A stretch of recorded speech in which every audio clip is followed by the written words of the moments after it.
Okay, I crack up when people are walking by when I'm filming because I'm sitting here getting ready to hit record, and this couple is walking by and they're on like lap 3. I'm parked in the mall right here by my Starbucks, and they're like staring in the window like, what is she doing?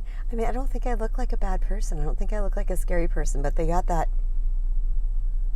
what is she doing? So I smile and wave, and then they both smile and wave. It's like, okay, she doesn't have a machine gun in her car. Anyway, I am Kristen Brown, and I am here to talk to you guys today about how to let a person back in after they have betrayed you. This episode is motivated by a situation that I am watching and coaching in currently, where this couple had, it's kind of complicated. I'm going to just keep it really, really, really easy. But they were broken up, but there was also betrayal that was learned about later. And however, the breaking up of this couple motivated the man to change. It was so heartbreaking to him that it motivated him to change. And he has been on the healing path ever since. And his woman still loves him, and she wants to take him back, but now they got this betrayal between them. And she's not quite sure how to navigate this. So I gave her a couple tools, and this is what I want to share with you guys today. Number one, that men most always, but not always, are motivated to change some aspect of themselves, something that is not good, not healthy, not functional, based on the love they have for a woman. When she sets a boundary with him, when she puts her worth first, that wakes them up. Because then they start to see, A, what they're going to lose, what they've done, and they start to feel the consequences, and it cracks them open. And once they're cracked open, they start to do that work that they need to do. And it could have been something that you have been talking about for years. So number one, a man is motivated to change when the woman they love sets a boundary, gives them a consequence, and demonstrates their value, puts her own heart first. Number one. Now, just a quick disclaimer. If that doesn't happen, if your guy does not turn around and put you first, it's going to be hard to hear. It wasn't true love to begin with. It wasn't the type of love that you are looking for. Because when a man truly loves a woman, he's going to be motivated to change. Not saying they didn't love you somewhat or in some capacity, but not in the way that is going to motivate him to change. Or he's got some darkness to him, or he's very ego-driven, and he's just going to fly over there and find somebody else to fill your space. I don't know. I'm not in your situation. Just want you to know that if you do you do set a consequence with someone and they don't decide to change, let them the frick go. Let them go. You're not going to have a healthy relationship with them. Unfortunate, sad, disappointing, painful. Yes. But you've just opened yourself up to find somebody who will. And if you followed me for some time, that person is out there without a doubt. Without a doubt. So that's the first thing. The second thing is, how do you let them back in again? Because now that they've done, you start to see them, you see the remorse. They're stepping up in ways that they have never stepped up with you before. They are attentive. They are speaking words to you, about your relationship, about life, about healing that you've never heard before. They are taking radical responsibility, and they're owning everything they've done. And you're just melting. I've been there. So when is it time to say it's okay? First off, I can't tell you when that's time. I can't say, oh, he's doing this and this, that's time. Because my job is to give you your power back. My job is to help you navigate these situations for yourself, because you are your own authority. I'm not your authority. So how do we do that? I'm going to teach you how. When you truly get into your worth of this situation, where you are demonstrating your worth and you're like, that is not okay, that will never be okay, there's a peace and a calmness that's going to come over you, because your decisions aren't made out of ego, they're made out of spirit, they're made out of love, and they're made out of love of self. I'm going to shut this window. I hear a siren. Okay? And in that peaceful place, you're going to be able to listen to your inner knowing, to God, to your angels, to your guides, to your guardians in a different way. You're going to be able to really hear them. I know for me, when I'm in situations like this, where my significant other has hurt me, and I really put my heart first, and this person is doing the work.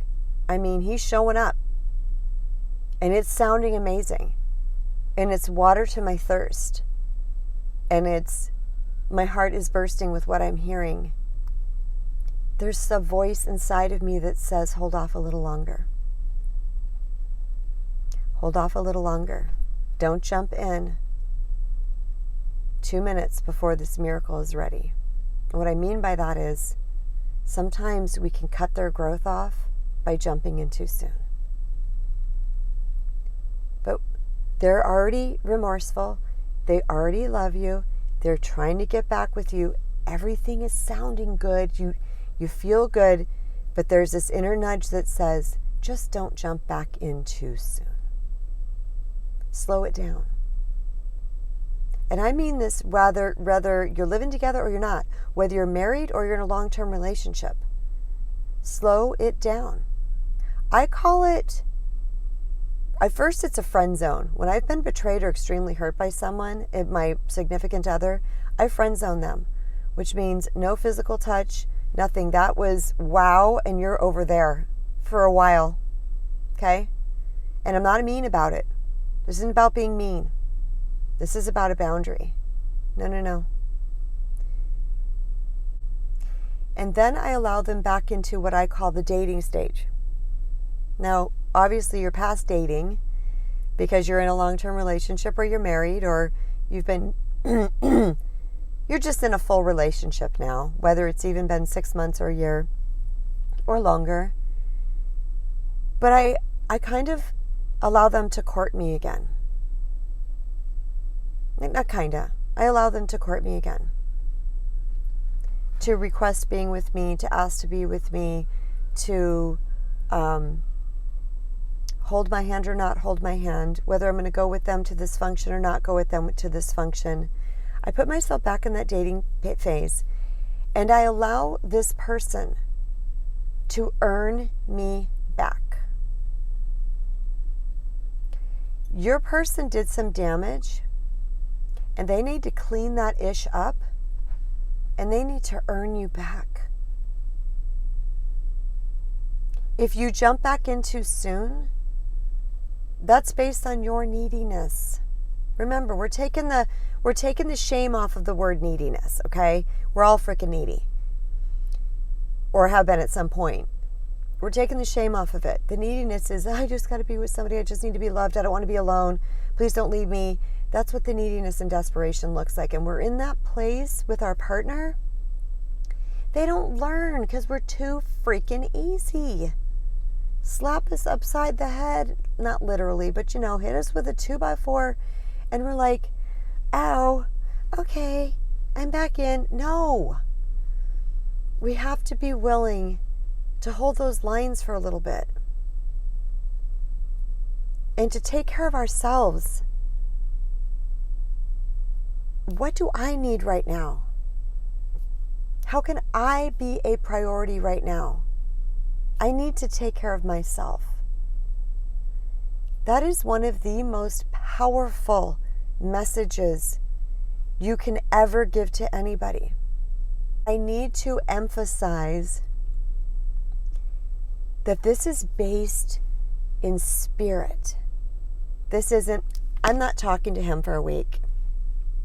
I'm not talking to him for 6 days. He is not going to be touching any of my goods. This isn't about ego. This isn't about trying to get back, trying to control, trying to overpower, trying to prove you're not. That's the energy that's toxic and will create or perpetuate crap in your relationship. This is about, wow, you just did that. And this is worth way more than that. You need to think about that. I'm going to be over here. Now we don't have to literally say I'm going to be over here. That's not what I'm saying. We take a space. We say I need some space or I need some time or don't touch me or whatever. If it requires talking, you talk. If it requires not talking, you don't talk. If it requires putting someone in a separate room or having them leave the house and go stay with a friend for a few days, whatever you need. This is about you. You have become wounded. There is an emotional emergency happening here. And it is all about you. The ambulance, the air evac, the helicopter is coming for you now. What happens in an emergency? Everybody else. Your person ceases to matter at that moment. This becomes about you. You have been hurt. And you matter. And your heart matters. Okay, now getting into the main point. How do you let them back in? I am a very understanding person. I know people do I know a lot about why people do what they do. I also understand the fears involved and unworthiness. I'm very understanding and compassionate. And I can give in too easily because of that. But when I have learned to put myself first, it just sort of became natural when it was okay to let my person in. I started feeling a more opening up towards them. But keep in mind, in the meantime, this person has made amends. He's owned his crap. He's shown remorse. And I know it because I feel it. It's not just words. I feel it in my soul, in my heart. And you can start letting that person in increments. Maybe they can come back in the bed instead of the couch or the guest bedroom, but no sexy time yet. Maybe it's just you're just going to allow him to cuddle with you on the couch, but nothing further. Maybe you're just okay with going out to dinner with him. This is going to look whatever you want it to look like. But the key is to let yourself go through the process of getting into a good space so that your person can learn your worth, understand your worth, and heal that aspect of themselves that caused them to do the dastardly deed, whatever it was, whatever betrayal or hurt or pain that it caused you, whatever it was. There's something inside of them that is causing that. And if we don't give them the opportunity to reflect and look at themselves, that doesn't get healed. So what are a few ways you're going to know that your person is getting this? It's the number one thing, and I'm just going to keep going back to this. You're going to feel it in your heart. You're going to feel it. You're going to feel the truth of what they're saying. Okay, this isn't, oh, I like what they're saying. There's going to be a resonating inside of you. Number two, they're going to say things that you've never heard before. There's going to be new dialogue. Because once a person has this type of cracking open from their behavior and you set a boundary, that cracking open allows truth to enter, and something different is going to come out of their mouths. And you're going to know. You're going to be like, whoa, okay, never seen that before. And thirdly, and this is going to be kind of weird, there's going to be sort of a calming of their spirit, their personality. Because they have just released something very big inside of them. And even though in this turmoil is happening, you're going to see like a weird sense of peace. This is if they truly have gotten it. So don't misread that they're not caring.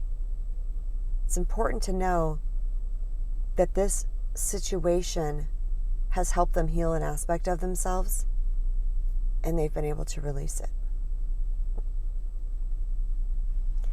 All right, you guys, I hope you got so much from this today. Please don't forget to subscribe and hit the bell, ring the little bell icon so that you are notified when I upload new videos. But also, please don't forget to like and to share, and also to comment below. I really appreciate your comments. I love everything you guys have to say, and I love that you're even here with me, seekers on the journey to empowerment and self-worth and healthy relationships. Okay, you guys, so much love to you. Mwah.